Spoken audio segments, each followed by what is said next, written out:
Hola, ¿qué tal? Sean todos bienvenidos a un episodio más de Misterios Expuestos. Donde quiera que estés, donde quiera que nos escuches, te damos la bienvenida. Gracias por acompañarnos una vez más en otro capítulo de esta serie. Sean todos bienvenidos a una tarde un tanto calurosa. Reciban la más cordial bienvenida desde el bello estado de Norte Carolina. Muchas gracias por acompañarnos. Antes que nada, como siempre, muchas gracias a todas las personas que continúan apoyando nuestro proyecto. Gracias a todas esas personas que se han suscrito a nuestro show, a todas esas personas que disfrutan los mismos temas que nosotros. Siempre es agradable saber que hay personas allá afuera que son tal vez igual de extrañas que un servidor, que les gusta estos temas que tocamos en nuestro show. Siempre recibo la pregunta cuando la gente se entera de que tengo un podcast, es el saber de qué es lo que hablamos, de cuáles son los temas que tratamos, y siempre la pregunta es ¿y qué va a pasar cuando se les acabe el contenido? ¿Qué va a pasar cuando ya no tengan más de qué hablar? A lo que en lo personal siempre respondo, pues no creo que deje de haber temas para atraer a toda nuestra audiencia, ya que afortunadamente este mundo está lleno de bastantes cosas extrañas, de bastantes cosas que si no las seguimos tratando, si no seguimos platicando de ellas, eventualmente se van a perder en el tiempo. Así es que un poquito de aquí y de allá seguimos tratando de encontrar temas interesantes para ustedes. Gracias a todas esas personas que interactuaron durante la semana con nosotros, a nuestros nuevos suscriptores, a los que nos acaban de encontrar y a aquellos que nos siguen desde nuestro capítulo número 1. Se los agradecemos infinitamente, y sin más por el momento vamos a terminar con toda la parte de la bienvenida y entrar de lleno a este capítulo número 16 ya. 16, increíble.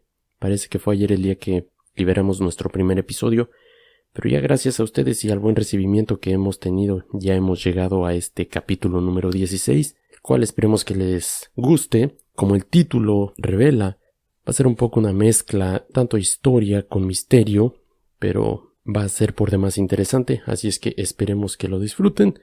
Sin más por el momento, vamos a iniciar el capítulo del día de hoy, y como ya es costumbre, saludcita, tomen su silla, pónganse cómodos, vamos a empezar. En 1587 es fundada una pequeña colonia en una isla frente a la costa oriental de América del Norte, más concretamente en la costa local de lo que ahora es Norte Carolina. El asentamiento habría sido la primera colonia inglesa permanente en el Nuevo Mundo, si los colonos no hubieran desaparecido debido a circunstancias desconocidas. Hoy hablaremos de la colonia perdida de Roanoke. Comencemos.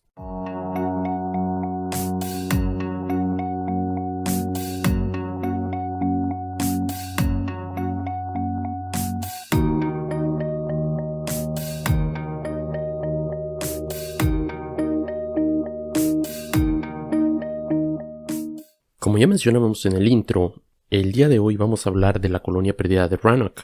Además de, en la segunda parte estaremos hablando de una de las tribus que hasta la fecha sigue sin ser civilizada, entre comillas, una de esas tribus que se niega a toda costa a ser, invadida por las civilizaciones nuevas o por la modernidad, por así decirlo. Hablando de la colonia perdida de Roanoke, todos o algunos sabemos la historia de cómo se fundó los Estados Unidos y cómo fueron colonizados por los ingleses, pero muy pocas personas saben o tienen idea de esta colonia, quienes fueron los primeros colonizadores, valga la redundancia, que llegaron a este territorio en un intento de la reina Isabel I de Inglaterra por conquistar el Nuevo Mundo.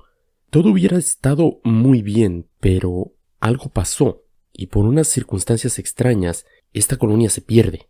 Ese es el tema que vamos a tratar el día de hoy. Como ya dijimos, la colonia perdida de Roanoke es uno de los misterios más notorios en la historia de los Estados Unidos.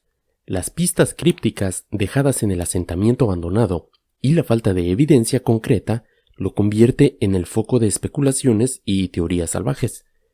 En el difícil año de fundación del asentamiento, su alcalde John White se regresa a Inglaterra para básicamente solicitar recursos y manos de obra.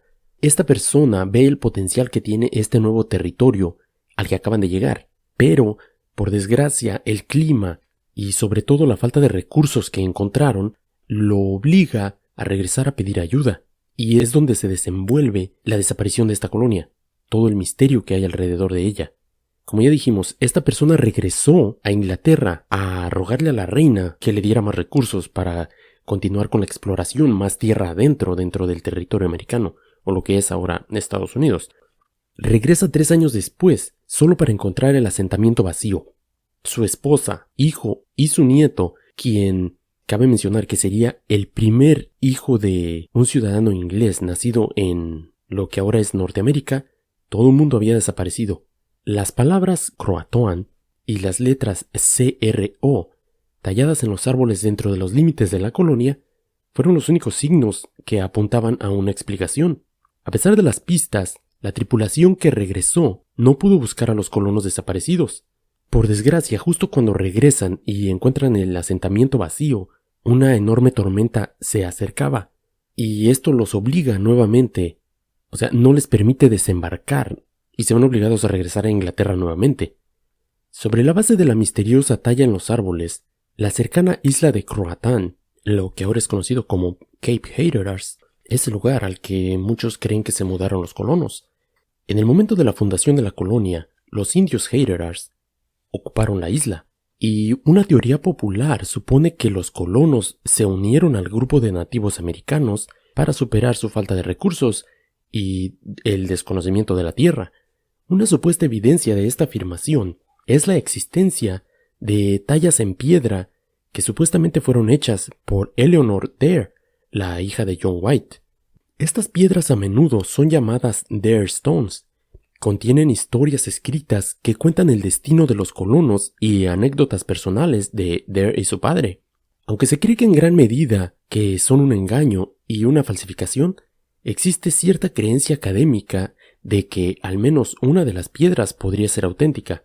Desde 1998, el proyecto Croatoan ha sido investigado y proporcionado evidencia arqueológica para respaldar la teoría de que los colonos se mudaron para estar con, o al menos interactuar con la tribu de los Hatteras. Los artefactos y objetos encontrados dentro de estas aldeas mostrarían, o por lo menos darían un indicio, de que hubo una conexión entre los colonos y los grupos de nativos que había en el área. Y ahora, si lo miramos de esta manera, tal vez tendría sentido, porque recordemos que la principal razón por la que John White regresa a Inglaterra es el hecho de que no tenían recursos suficientes. Está de más mencionar qué crudos son los inviernos en esta área de Estados Unidos, y me imagino que en esos tiempos debió haber sido todavía más cruel. Ahora, si no tienes recursos ni manera de cómo sobrevivir, y tienes la oportunidad de unirte a uno de estos grupos indígenas, poniendo de lado la opción de que te hubieran, asesinado o algo así, si no existía ese peligro, veo posible la otra salida, que sería unirte para aprovechar de los recursos. Pero a pesar de esta evidencia y muchas otras teorías, es probable que nunca se encuentre una respuesta definitiva al misterio de la desaparición de los colonos. Y eso es un problema porque igual ha habido descubrimientos que veremos más adelante en el tema. Es muy difícil por la falta de una prueba fehaciente decir, ok, sí sucedió esto o la verdad simplemente se perdieron, pero ¿cómo se puede esfumar una colonia entera? 2 equipos independientes encontraron restos arqueológicos que sugieren que al menos algunos de los colonos de Roanoke podrían haber sobrevivido y dividirse en 2 grupos, cada uno de los cuales se asimiló a una comunidad nativa americana diferente, justo lo que hablábamos hace un momento. No sonaría tan descabellado que en realidad esto es lo que le pasó a esta colonia. Un equipo de excavación en un sitio cerca de Cape Creek, en la isla Hatteras, a unos 50 millas al sureste del asentamiento de la isla de Roanoke, mientras que el otro se encuentra en el continente, más tierra más adentro, a unas 50 millas al noreste del sitio de Roanoke. Estos son los 2 puntos importantes clave en esta investigación, lo que daría potencialmente luz a saber qué fue lo que pasó con esta gente. Cape Creek, ubicado en un bosque de robles cerca de Pamlico Sound, fue el sitio de un importante centro de la ciudad de Croatán y centro comercial. En 1998, los arqueólogos de la Universidad de East Carolina se encontraron con un hallazgo único de principios de la América Británica. Un anillo de oro de 10 quilates grabado con un león o un caballo, es difícil de diferenciar, que se cree que data del siglo XVI. El descubrimiento del anillo obviamente provocó excavaciones posteriores en el sitio dirigido por Mark Horton, un arqueólogo de la Universidad Británica de Bristol, quien ha estado dirigiendo voluntarios con la Sociedad Arqueológica de Croatán en excavaciones anuales desde el 2009.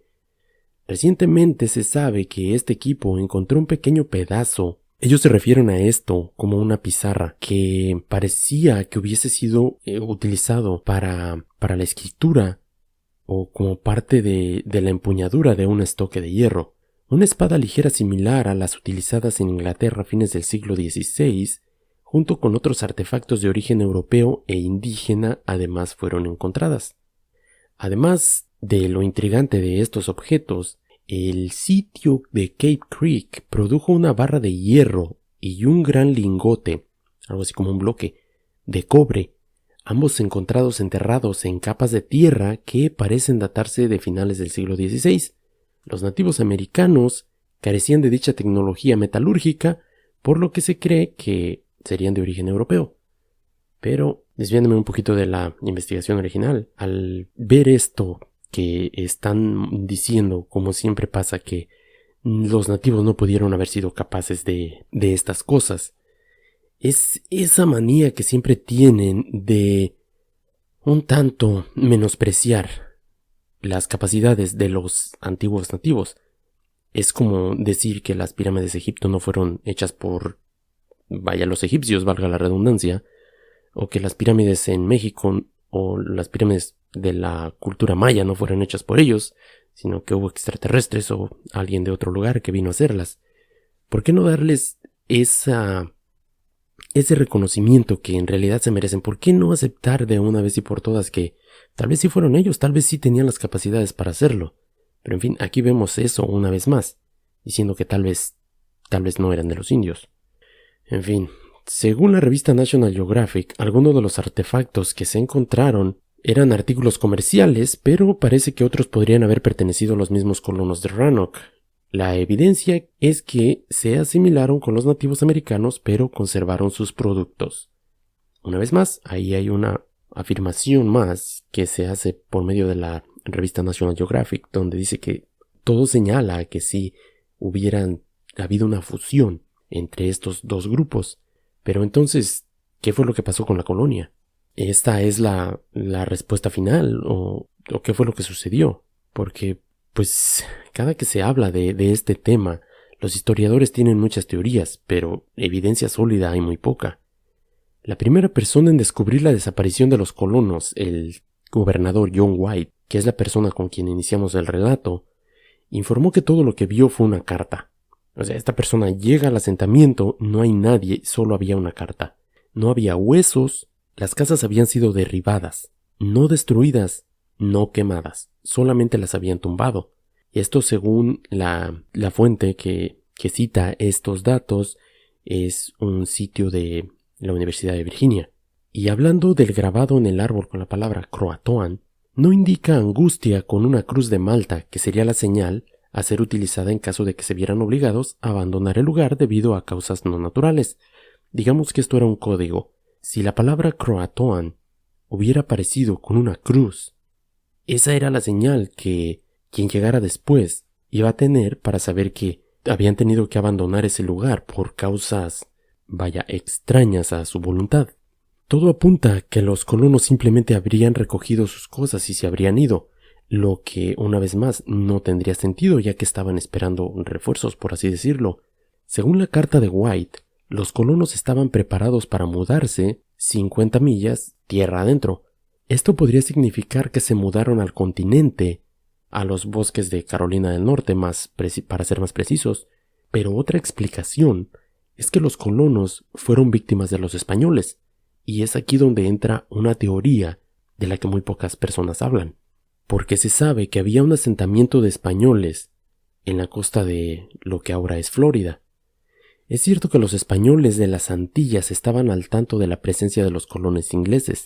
Un colono de Rannoch llamado Darby Gland abandonó la expedición de 1587 una vez que desembarcó en Puerto Rico para hacerse cargo de los suministros. Más tarde informó que le dijo a los funcionarios españoles la ubicación del asentamiento de Rannoch. Ahora, esta declaración de esta persona o estos detalles que salen a la luz te abren un nuevo abanico de posibilidades, porque recordemos que estas personas están explorando esta tierra, entre comillas, virgen, que ahora sí que quien la colonice la va a añadir a su territorio en el continente europeo. Y si tú, como parte de ese asentamiento español, tienes más recursos, tienes más soldados, tienes más poder bélico que esta pequeña colonia que está asentada unos cuantos días de camino más arriba, vaya, lo lógico es de que entre menos personas reclamen este territorio, más terreno les va a tocar a ellos. La analogía sería de que entre menos personas haya para repartir este pastel, nos va a tocar de a más, por así decirlo. Y no sería tan descabellado pensar que en realidad sí fueron víctimas de los españoles. En opinión del antropólogo de la Universidad Johns Hopkins, Lee Miller, los colonos fueron abandonados deliberadamente en Rannoch por Sir Francis Walsingham, secretario de Estado de la reina Isabel I, con la esperanza de que la colonia no sobreviviera y así derribar a Sir Walter Raleigh, un favorito de la reina. Raleigh, quien había financiado las expediciones a Rannoch, había recibido una patente de todas las tierras del Nuevo Mundo que podía colonizar, pero quería que el último grupo se asentara en el área de la bahía de Chesapeake. Los colonos inadvertidamente entraron en un cambio violento en el equilibrio de poder entre las tribus del interior. Los indios con los que los colonos eran amigos perdieron su control sobre esta área, y los nativos americanos hostiles a los colonos tomaron el control. Esa sería otra arista en todo este gran ramo de teorías conspirativas. Y es que, tal vez sí se unieron a un grupo de nativos americanos, quienes eran, entre comillas, amigables, pero por alguna razón llegó una tribu más violenta y acabó con ellos. Ahora, personalmente pienso que si los colonos de Rannoch hubieran hecho el viaje tierra adentro, cuando esto sucedió, los hombres probablemente habrían sido asesinados y las mujeres y niños hubieran sido capturados como esclavos. Los colonos habrían sido intercambiados a lo largo de una ruta que abarcaba la costa de Estados Unidos, desde la actual Georgia hasta Virginia, y eso no suena muy descabellado, por así decirlo, porque era una práctica común de esos tiempos. También es concebible que los colonos se encontraron con un destino menos violento y fueron a Croatoan Island, que se encuentra a 50 millas al sur del asentamiento. Los colonos de Jamestown enviaron varios grupos de búsqueda para encontrar miembros de la colonia perdida e hicieron el hábito de interrogar a cualquier nativo americano con quien los miembros de Jamestown se pusieron en contacto. Algunos de estos nativos contaron historias de asentamientos blancos abajo en la costa, en casas de 2 pisos con techos de paja. Dicho sea de paso, este era el estilo de construcción de los ingleses. Otros hablaron de tribus cercanas que sabían leer inglés y vestían de manera muy similar a los europeos. Quizás el informe más dramático de Jamestown fue el avistamiento de un niño vestido de nativo. Tenía el pelo rubio y era de piel clara. Estos informes corroborarían la teoría más difundida de lo que pasó con los colonos de Rannoch, y la cual indicaría que pues sí, se unieron a una tribu amistosa con los nativos americanos y simplemente se fundieron con ellos. En el transcurso de las generaciones, los matrimonios mixtos entre nativos e ingleses producirían un tercer grupo distinto, el cual las tribus lo llamaban Lumbee. La tribu Lumbee es nativa de Carolina del Norte, sin embargo, no se puede precisar por desgracia cierto linaje. La historia oral de la tribu los vincula con los colonos de Rannoch, y esta tradición está respaldada por un grupo de sus apellidos y la capacidad de la tribu de leer y escribir inglés, lo que tal vez nos daría la respuesta contundente, porque hay que mencionar que en esta tribu los apellidos que usan estas personas, ¿listos para esto? Se comenta que los apellidos de algunos de los colonos de Roanoke, como Deal, Hyatt y Taylor, fueron compartidos por miembros de la tribu Lumbee hasta 1719. En otras palabras, se siguieron utilizando esos apellidos. Y una tribu que está sola, que nunca ha tenido contacto con europeos, ¿de dónde podría haberlos obtenido? ¿O de dónde habría tenido la idea para usarlos? Los colonos que los conocieron quedaron asombrados al encontrar a nativos americanos que tenían los ojos grises y hablaban inglés. Incluso dentro de la tribu Lumbee, la veracidad del vínculo del grupo con los colonos de Roanoke está en disputa. La conexión Lumbee, como se le conoce normalmente, no deja de ser por demás intrigante, porque esto sería, ahora sí que, el último clavo en la tapa del ataúd de esta teoría o de este misterio, porque a lo largo de los siglos siempre se toca el tema de si fueron masacrados por los indios, si simplemente desaparecieron, o qué fue lo que pasó, los españoles los mataron, o si se unieron a alguna tribu, y si ese fuese el caso, ¿a qué tribu fue a la que se unieron? Como ya dijimos, hay bastantes excavaciones que se están haciendo todavía hasta nuestros días y donde los arqueólogos han encontrado decenas de artefactos de estilo inglés que datan hasta los años o que pueden ser rastreados hasta los años 1500. Especialmente hay uno que se encuentra en la desembocadura del Salmon Creek, el cual dio unos hallazgos bastante importantes. Entre ellos se incluían sellos de plomo de los que se utilizaban en algunos fardos de tela, componentes de armas de fuego y ganchos de seguridad destinado a estirar pieles de animales. Volvemos a lo mismo, a lo que comentamos hace un rato. Si bien se habla de que los nativos no tenían esa tecnología, si no fue de ellos, entonces ¿fue de los colonos perdidos? Los historiadores hasta la fecha creen que estos sitios son los que van a dar la última respuesta a todas estas preguntas. Un grupo fragmentado puede haberse integrado rápidamente a las tribus nativas locales, diluyendo su sangre inglesa. Vaya, lo mismo que pasó cuando fue la colonización en México entre españoles y los indígenas, y que eventualmente sería la raza mestiza. Tal vez pueda ser la misma historia. Hay algo más que hay que resaltar en este caso, y es que la zona de excavación donde se estaban llevando estos estudios, había por ahí un tipo de estira y afloja en cuanto a este territorio, ya que querían, como siempre, hacer algunos complejos ahí, y todo parece indicar que estos terrenos ahora ya han pasado a ser propiedad del Estado, lo que le daría a los arqueólogos mayor libertad para excavar y para darse a la tarea de encontrar la solución a este misterio. Como dije, ojalá y esperemos de que esta zona sea la que nos dé por fin la respuesta a qué fue lo que pasó con esta colonia. Tal vez algún día finalmente cierren el misterio de lo que fue la colonia perdida de Roanoke, porque desde donde la veas, esta historia está llena de misterios y preguntas sin responder, con tantas posibilidades, causas para su desaparición o posible aniquilación. No puedes evitar rascarte la cabeza y echar a volar tu imaginación tratando de resolver este misterio. Interesante e intrigante, sin duda, esta historia, este asunto de la colonia perdida. Pero ¿qué hay de esas otras colonias, de esas tribus que han elegido por decisión propia evitar el contacto con la civilización moderna? Como les mencioné al inicio del episodio, en la segunda parte de este capítulo vamos a presentar la historia de algunas tribus o colonias que hasta nuestros días siguen alejadas de lo que llamamos, entre comillas, civilización moderna.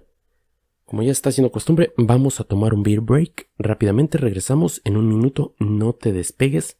Ya se nos está secando la boca, vamos por otra bebida. En un minuto regresamos.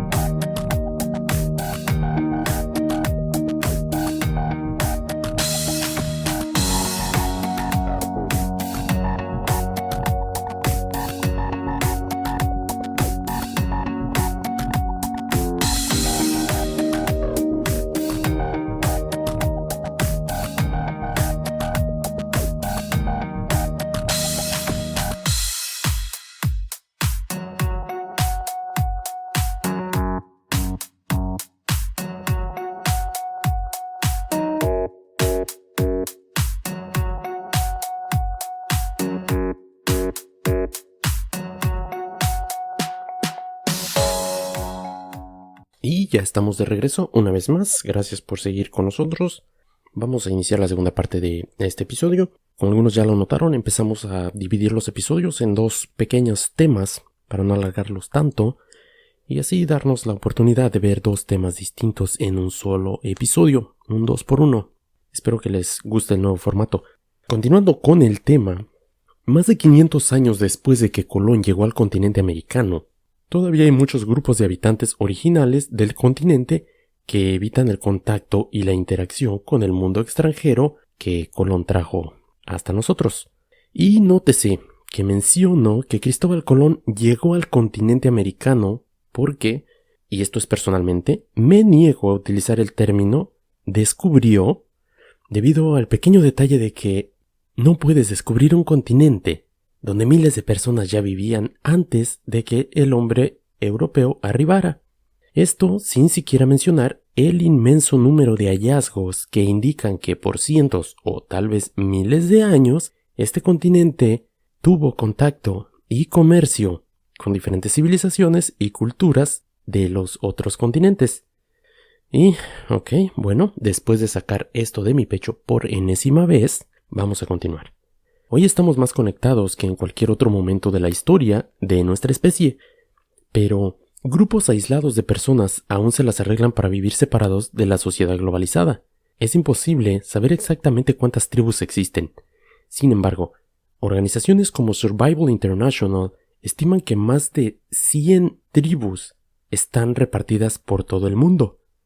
Aunque llamar a estas personas como no contactadas, como normalmente se les llama, es bastante impreciso. Es casi imposible evitar por completo el contacto con extraños, y aún más difícil evitar objetos como cuchillos, cuencos hechos de fábrica que penetran en áreas remotas a través del comercio ilegal, vaya. A pesar de estas conexiones, decenas de grupos logran preservar su aislamiento y forma de vida. Desafortunadamente, la destrucción y explotación ambiental como la tala de bosques para la madera y las granjas ponen en riesgo a muchas de estas culturas. Survival International, la FUNAI, National Indian Foundation, del gobierno brasileño, y otros grupos de defensa buscan proteger a las tribus vulnerables sin interferir con ellas. Creo que les ayudarían más si pararan la tala del Amazonas, pero eso es otro tema. Se les llama con muchos nombres diferentes a estos asentamientos: tribus aisladas, tribus no contactadas, autónomas o pueblos indígenas. Y una que me encanta, que es pueblos indígenas en aislamiento voluntario. Todos estos términos se refieren a los pueblos indígenas que viven con poco o ningún contacto con otras sociedades humanas. No forman parte ni siquiera conocen los estados nacionales, la economía monetaria o la sociedad global. No están controlados por las reglas y regulaciones de los países donde viven. Si la gente del mundo exterior se acerca a ellos, o pelean o huyen más hacia la profundidad de las selvas o los bosques. ¿Son los últimos pueblos indígenas verdaderamente independientes del mundo? Tal vez no. La mayoría de las últimas tribus aisladas siguen viviendo aún en la selva amazónica, que por desgracia cada vez se reduce más en su territorio. Pero se sabe que todavía existen por lo menos 6 países con la gran mayoría de estas tribus, pero se sabe que los territorios de Brasil y del Perú son los que cuentan con más número de estas tribus. El único otro lugar en el continente americano donde todavía hay tribus aisladas en el bosque seco de la región del Chaco entre Bolivia y Paraguay. Estos grupos aislados son los del pueblo ayoreo, de los cuales los primeros grupos entraron en contacto con los colonos europeos alrededor de la década de 1920. Los ayoreo han tenido una experiencia de contacto particularmente brutal, y casi todas sus tierras se las han sido robadas, y aún se preguntan el por qué es extraño que no quieran interactuar con el hombre blanco. Los últimos grupos ayoreo aislados deben huir constantemente de las excavadoras que surcan su hogar forestal para dar paso a la ganadería y la agricultura industrial. Básicamente, algo normal y triste a través de la historia. Siempre se repite la misma escena, aunque algunos lo llaman la sobrevivencia del más fuerte. Yo, en lo personal, lo llamo de otra manera, aunque prefiero decirlo sin que mi micrófono esté encendido. Pero hay también un gran número de tribus aisladas fuera de lo que es América del Sur. Y hablando de una isla en el archipiélago de Andamán, en el Océano Índico, en la gran parte occidental de la isla de Papúa, en Nueva Guinea, llamada Papúa Occidental. El país sudeste asiático de Indonesia controla rigurosamente Papúa Occidental y ha implementado reglas estratégicas y por demás estrictas que hacen prácticamente imposible que los periodistas e investigadores accedan a esta región. Por lo tanto, hay muy poca información sobre la situación de las tribus aisladas aquí. Una cosa es segura: si los planes de desarrollo que Indonesia tiene para la región se llevan a cabo, sería catastrófico. No solo para las tribus aisladas, sino también para la mayoría de los pueblos indígenas que viven ahí, en, este último tramo de selva tropical en Asia. Hablando de estas tribus, en la isla Sentinel del norte, en el Océano Índico, está habitada en su totalidad por una tribu llamada los sentineleses, que es la que nos trae a la segunda parte de este episodio. Esta tribu sigue todavía negándose a tener contacto con el hombre blanco o con la civilización, y personalmente no los culpo. Nadie más vive en esta isla, y cualquier intención de los extraños de desembarcar se encuentran con la feroz resistencia de estos isleños únicos. En el 2006, 2 pescadores indios que habían amarrado su barco cerca de Sentinel del Norte para dormir, después de pescar ilegalmente alrededor de esta isla, fueron asesinados cuando su barco se soltó y fue arrastrado hasta la orilla. Se sabe que los pescadores furtivos pescaban, como ya dijimos, ilegalmente en las aguas pertenecientes a esta isla, capturaban tortugas y buceaban en busca de langostas y pepinos de mar. Este pueblo indígena ha dejado en claro una vez más que no quiere contacto con el mundo exterior. Y nuevamente lo repito, es una sabia decisión.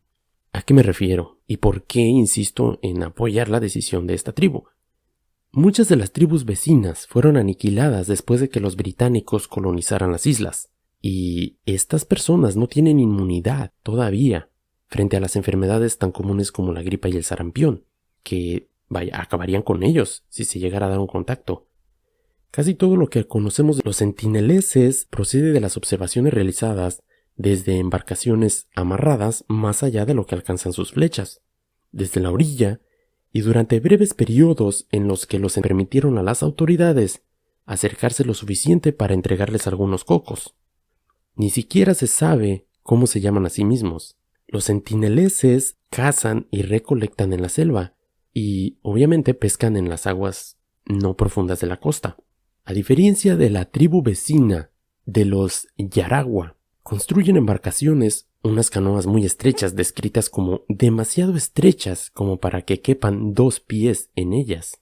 Solo se pueden usar en aguas poco profundas, ya que son dirigidas e impulsadas con una especie de pértiga. Los sentineleses viven en 3 pequeñas comunidades. Tienen 2 tipos diferentes de casas, largas cabañas comunales, con varias hogueras para diferentes familias y refugios más temporales, sin paredes laterales, que pueden verse a veces en la playa con espacio para una familia más o menos. Las mujeres visten cuerdas atadas alrededor de la cintura, cuello y cabeza.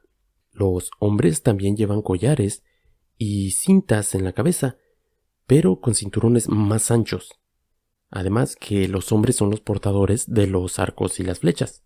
Aunque a menudo se les describe en los medios de comunicación como de la edad de piedra, es evidente que no es verdad. No existe ninguna razón para creer que los sentilenenses hayan vivido de la misma forma durante los miles de años que probablemente lleven habitando las islas Andamán. Sus modos de vida habrán cambiado y se habrán adoptado muchas veces, como lo han hecho todas las sociedades a lo largo de la historia. Por ejemplo, ahora usan metal que ha sido arrastrado o que han recuperado de barcos hundidos en los arrecifes de la isla. Afilan el hierro y lo utilizan para la punta de las flechas. Por lo que se puede ver desde la distancia, es evidente que los isleños están muy sanos y prósperos, en claro contraste con las tribus granandamanenses, a quienes los británicos intentaron llevar a la civilización. Como siempre, lo hemos mencionado muchas veces, la historia se repite. Llevar a los nativos a exhibirlos como si fueran especies de un zoológico. Las personas que se ven en las costas de Sentinel del Norte parecen orgullosas, fuertes y saludables, y los observadores siempre han visto muchos niños y mujeres embarazadas. Los sentineleses captaron la atención internacional tras el tsunami del 2004 en Asia, cuando uno de los miembros de la tribu fue fotografiado disparando flechas a un helicóptero que estaba comprobando si se encontraban a salvo. A finales del siglo XIX, un oficial británico a cargo de los andamanenses, esta otra tribu, de los cuales veremos un poquito de su triste historia, desembarcó acompañado de un gran equipo en la isla del Sentinel, con la esperanza de contactar a los sentineleses. El equipo incluía rastreadores de tribus que ya habían tenido contacto con los británicos y encontraron comunidades recién abandonadas, caminos que aparentemente eran utilizados por los nativos, pero no se veían por ninguna parte. Pasados unos días se cruzaron con una pareja de ancianos y algunos niños, a los que se llevaron, en aras de la ciencia, como siempre, a Port Blair, la capital de la isla, y como era de esperar, pronto se enfermaron y los adultos murieron. Los niños fueron llevados de vuelta a la isla con una serie de regalos. Se desconoce cuántos sentineleses enfermaron como resultado de esta ciencia, pero es probable que los niños transmitieron las enfermedades y que tuvieran devastadoras consecuencias. Es pura conjetura, pero pudiera ser esta experiencia la causa de la hostilidad continua de estos nativos y su rechazo a los foráneos. Durante la década de 1970, las autoridades indias realizaron viajes ocasionales en un intento por ganarse la amistad de la tribu. Normalmente organizaban un tipo de excursión, de aventura, para tratar de tener contacto con esta tribu, y se sabe que en una ocasión dejaron en la orilla a 2 cerdos y una muñeca como regalo para la tribu. Obviamente los nativos no los recibieron. Cazaron con sus lanzas a los cerdos y los enterraron junto con la muñeca. Estas visitas se volvieron más regulares en la década de 1980 y los equipos siempre intentaban desembarcar fuera del alcance de las flechas y de las lanzas, y siempre trataban de dejar regalos como cocos, plátanos y trozos de hierro. A veces los nativos parecían hacer gestos amistosos, pero otras veces simplemente se llevaban los regalos a la selva y después disparaban flechas al grupo que intentaba desembarcar en la isla. Aparentemente, en 1991 parece que hubo un avance. Cuando los funcionarios llegaron a Sentinel del Norte, la tribu les hizo una señal para que les trajesen los regalos y entonces, por primera vez, se acercaron sin sacar sus armas. Incluso se metieron en el agua y fueron hacia los barcos para recoger más cocos. Sin embargo, este contacto amistoso duró muy poco. Aunque los viajes para llevar regalos continuaron durante algunos años, los encuentros no siempre fueron tan amigables. En ocasiones, los sentineleses apuntaron con sus flechas al grupo que intentaba desembarcar, y en una ocasión atacaron a una embarcación de madera con sus azuelas y sus flechas, lanzas, todo lo que tenían a la mano, para tratar de destruirla. Hasta la fecha nadie sabe el origen de la hostilidad de esta tribu. Spoiler alert, claro que lo saben. Desde luego que la razón por la que son hostiles es porque no quieren tener nada que ver con nosotros. No quieren ser parte de este mundo, entre comillas, civilizado en el que nosotros vivimos. Como siempre, pues el gobierno simplemente dice que no entiende el por qué sería la hostilidad, de por qué empezaban a mostrarse un tanto amigables y después volvieron a como actuaban desde un principio hostiles. Pues yo me imagino que entre tantos regalos alguna bacteria, algún virus se les fue contagiado y tal vez alguien murió, tal vez por eso siguieron hostiles. En el año 1996, se puso fin a las misiones. Muchos funcionarios empezaron a cuestionar la lógica de tratar de contactar a este pueblo que estaba sano y contento y que había prosperado de manera independiente durante los últimos 55,000 años. Simplemente llegaron a la conclusión de, ok, no quieren contacto, vamos a dejarlos en paz. Todo el mundo sabemos o todo el mundo podemos deducir que un contacto prolongado con esta tribu podría tener unas consecuencias catastróficas.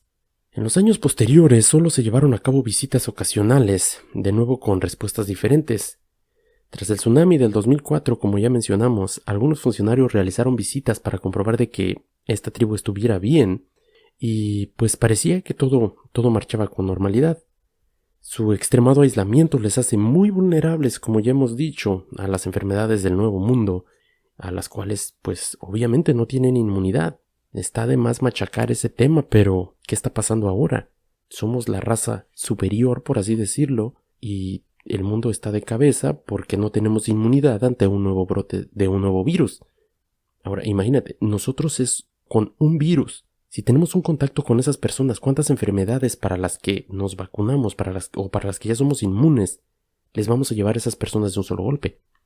Como dije, el gobierno abandonó sus campañas de tratar de hacer contacto con estas tribus, y yo creo que es lo mejor que los dejen vaya a vivir su vida tranquilos, pero con cierta regularidad. Todavía embarcaciones pertenecientes al gobierno hacen tipo de rondín alrededor de las playas de esta isla, simplemente para tratar de ver que nadie más se acerque, entre comillas cuidándolos. Y creo que es lo mejor hasta este momento, por ahora, que los dejen así. La isla, como dijimos, está bajo el dominio indio. Por ahora, los centinelenses se quedan solos. Pero existe un fuerte interés para desarrollar el turismo y la extracción de recursos en esa isla, y eso sería catastrófico, ya que se cree que esta tribu es descendiente directa de las personas que dejaron África hace unos 50 o 60 mil años, lo que significa que su idioma y cultura pueden estar entre los más antiguos del mundo. Debido a la naturaleza de la situación de la tribu, hay poca información sobre su vida social, cultura e idiomas. Lógicamente, no se sabe exactamente cuántos nativos hay, si su número de población está creciendo o disminuyendo. Todo esto, digamos que se resume a que el bienestar de esta tribu, que todavía sigue sin contacto con el mundo exterior, pues se define en cuanto a que no te acerques demasiado, vaya, y obviamente a cuidar el medio ambiente alrededor. Porque si algo hemos aprendido a lo largo de la historia es que los intentos de, entre comillas, nuevamente civilizar a estas tribus siempre termina por acabar con las raíces y culturas de estas. Afortunadamente, aún no ha sido el caso con los centineleses, aunque por desgracia hubo un intento en los últimos años por lograrlo, y este terminó en una terrible tragedia. ¿De qué situación estoy hablando? Tal vez algunos lo recuerdan porque este caso le dio la vuelta al mundo, y me estoy refiriendo al misionero estadounidense John Allen Chau, quien murió el 17 de noviembre del 2018 después de un fallido intento por acercarse a esa tribu. El misionero estadounidense fue alcanzado por las flechas que habrían sido lanzadas por los aborígenes de la tribu de los centinelenses cuando trató de acercarse para evangelizarlos. ¡Oh, sorpresa! El joven de 27 años había llegado a la recóndita isla con el objetivo de convertirlos al cristianismo. ¿Dónde he escuchado esa historia? Y sabía de antemano que podía fallar en su misión. Los aborígenes que lo mataron, algunos sitios dicen lo asesinaron. Estoy en desacuerdo. Esta tribu solo se defendió.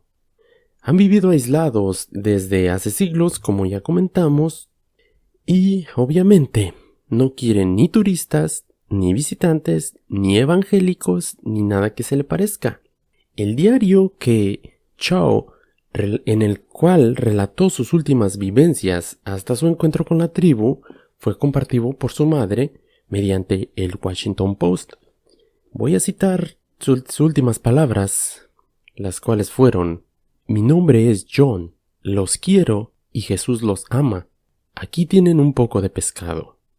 Clamó John Allen Chau a dos aborígenes armados cuando se acercó por primera vez a la isla a la víspera de su muerte. La respuesta de los isleños llegó en forma de flechas, que no sé si fue milagro, pero las flechas se estrellaron en su Biblia. Obviamente, Chau se puso a correr y llegó nadando hasta el barco de pescadores que lo había traído. Así lo explican los medios. Al parecer, todo esto viene de las notas extraídas de su diario, aunque no están verificadas. Al siguiente día, el fatídico día de noviembre, escribió: ustedes podrían pensar que estoy loco por todo esto, pero creo que vale la pena declarar a Jesús a estas personas. Dios, no quiero morir. Escribió en la última nota a su familia poco antes de dejar el bote de pesca y entrar en contacto con los miembros de la tribu. Su arriesgada decisión le costó la vida.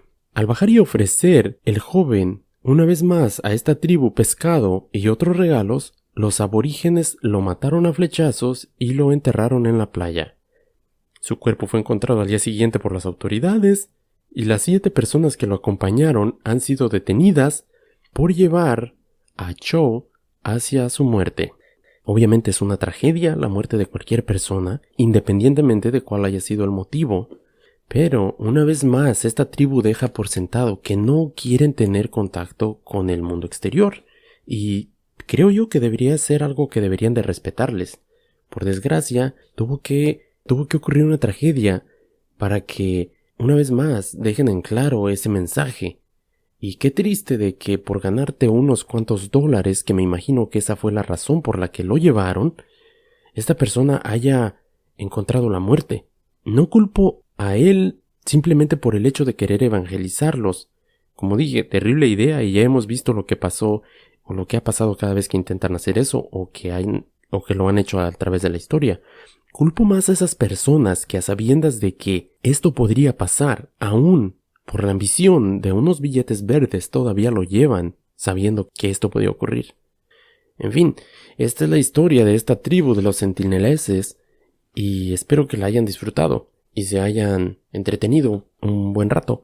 Ok, con eso damos fin al episodio del día de hoy. Fue otra solicitud de uno de nuestros escuchas, el cubrir el primer tema, lo que fue la colonia perdida de Rannoch. El segundo fue por un servidor, cuenta de un servidor. Así es de que cualquier duda, comentario, queja, nos lo pueden hacer llegar. Mándenos un correo, háganoslo saber a través de nuestra página de Facebook.